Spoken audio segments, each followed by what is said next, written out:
Une arrivée spectaculaire. C'était le grand jour. Albus Potter pouvait enfin entrer à Poudlard, l'école de sorcellerie. Le collège avait été reconstruit dans les temps pour accueillir de nouveaux élèves. Albus était très angoissé. Il avait peur que le Choixpeau l'envoie à Serpentard. Dans le train, il retrouva son frère James qui en était déjà à sa seconde année à Poudlard, et sa cousine Rose Weasley. Il rencontra aussi son ennemi juré, Astoria Malfoy. Après avoir enfilé sa robe de sorcier, Albus sortit du train. Il fut stupéfait lorsqu'il vit que l'école était en fait un immense château. Pour entrer, il fallait monter dans des barques qui avançaient toutes seules. Le Choixpeau magique. Ensuite, le professeur Diane Fisherman, directrice de Gryffondor, conduisit les premières années dans la grande salle pour qu'ils soient répartis dans les différentes maisons. Elles ont pour nom Gryffondor, Poufsouffle, Serre d'Aigle et Serpentard, expliqua le professeur. Une fois dans la grande salle, les premières années furent applaudies par une foule d'élèves aux chapeaux pointus. La salle était remplie par 4 longues tables entourées de bancs. Chacune rassemblait les élèves d'une maison différente. Albus observa longtemps toute la salle. C'était exactement comme dans ses rêves. Le professeur prit le Choixpeau et appela un par un les élèves. Jerry Lovegood. Une fille aux cheveux très clairs s'approcha. C'était une très bonne amie d'Albus. Il s'agissait de la fille de Luna Lovegood et Neville Londubat. Tous la regardaient attentivement. « Pouf souffle !» cria le Choixpeau. Un tonnerre d'applaudissements retentit à la table des Poufsouffles. « Albus Potter !» cria alors Miss Fisherman. Albus s'approcha avec prudence et s'assit sur le tabouret qui était juste devant le nouveau directeur, Aberforth Dumbledore. Diane posa le Choixpeau sur la tête d'Albus. Il entendit alors une petite voix au-dessus de lui. « Difficile, dit le Choixpeau. Je dirais Serpentard. » Albus faillit fondre en larmes. Serpentard, il n'aurait pas pu imaginer pire. Tout le monde le fixait avec étonnement, mais il était tellement triste qu'il ne remarqua rien. Il était en plus dans la même maison qu'Astoria Malfoy. Pendant qu'Albus se demandait comment il avait pu se retrouver là, Rose fut admis à Gryffondor. Changement de personnalité. À la fin du banquet, Albus alla voir son frère James Potter, qui était à Gryffondor.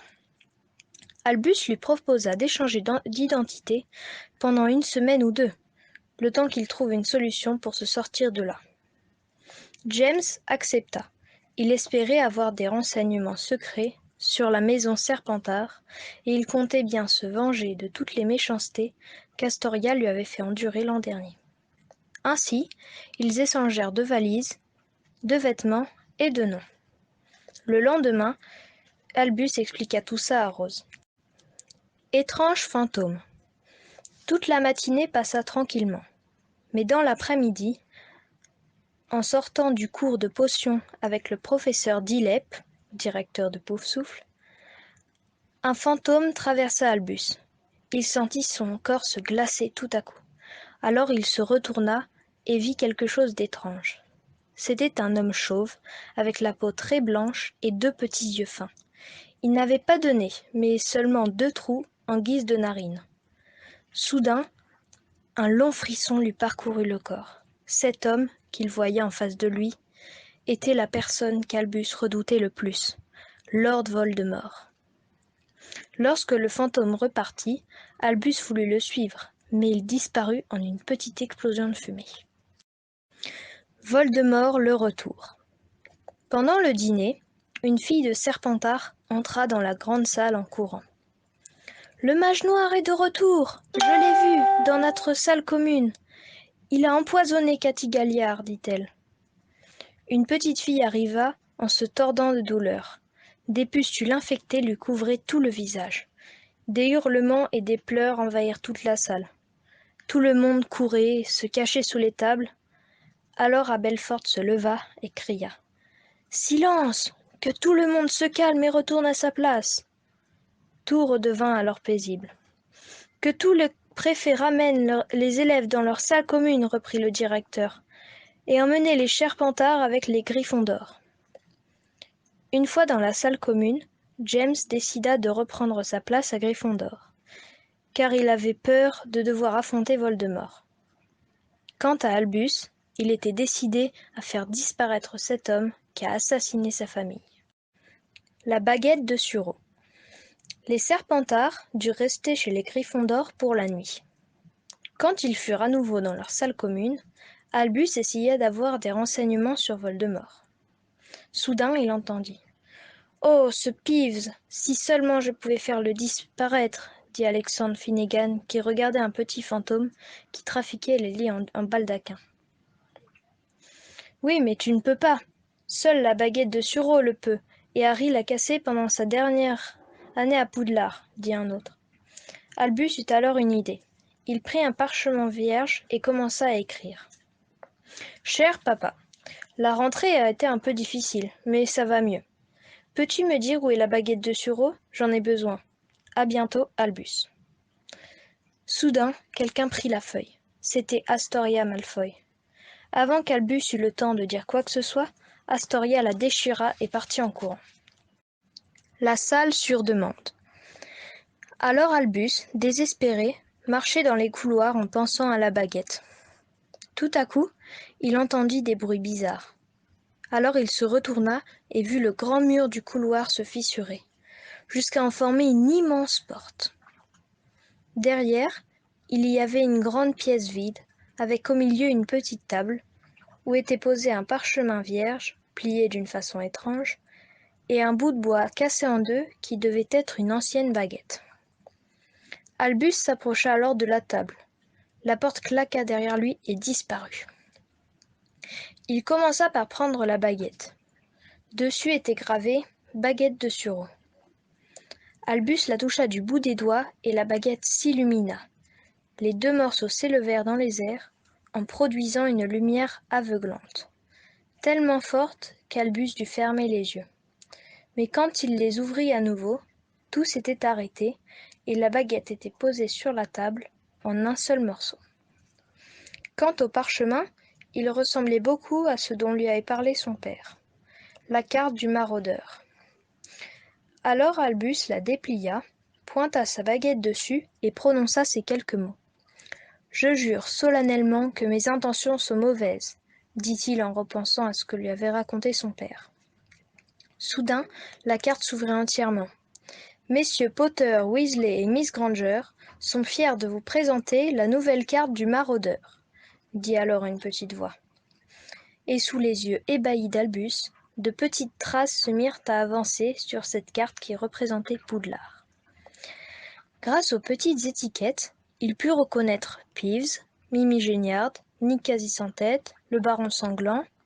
Mais pourtant, même en cherchant bien, il ne parvint pas à trouver une étiquette avec écrit « Voldemort ». Il se rendit compte, en regardant les salles, qu'il ne trouvait pas non plus la salle où il était situé, la salle sur demande. Et si Voldemort était avec lui dans cette salle? De peur, il attrapa la baguette qu'il fourra dans sa poche et il se rua vers la sortie. Une fois dehors, il regarda de nouveau la carte pour être sûr que Voldemort ne l'aurait pas suivi. Il ne le vit nulle part. Mais il dut arrêter sa chasse aux fantômes, car la nuit commençait à tomber, et tous les élèves devaient retourner dans leurs dortoirs respectifs. L'avertissement de Voldemort. Albus avait potion ce matin, avec le professeur Dilep.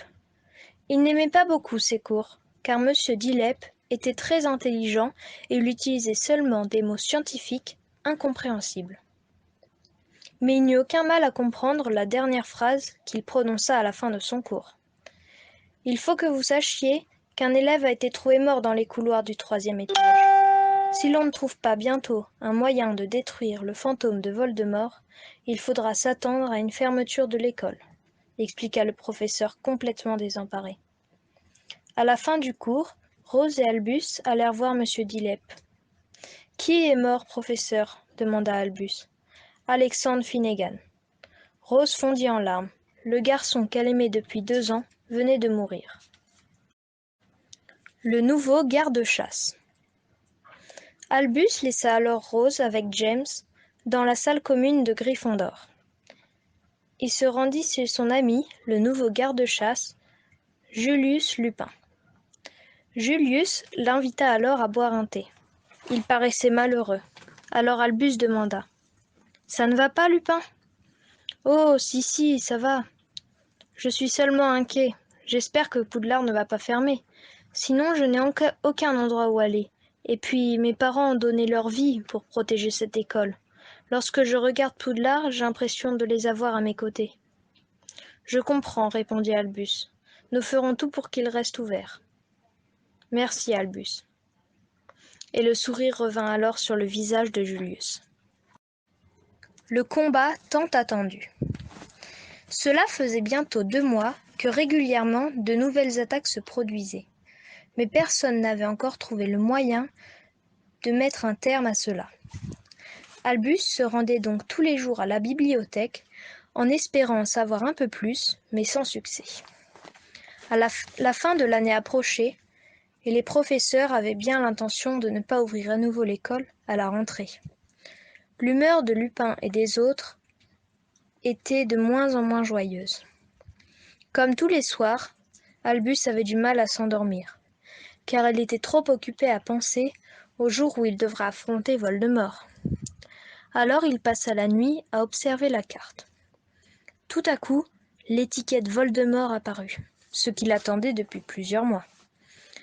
Près de la salle du professeur Goule, professeur d'arithmancie et directeur de Serpentard. L'enfant tout excité sauta de son lit et enfila ses pantoufles.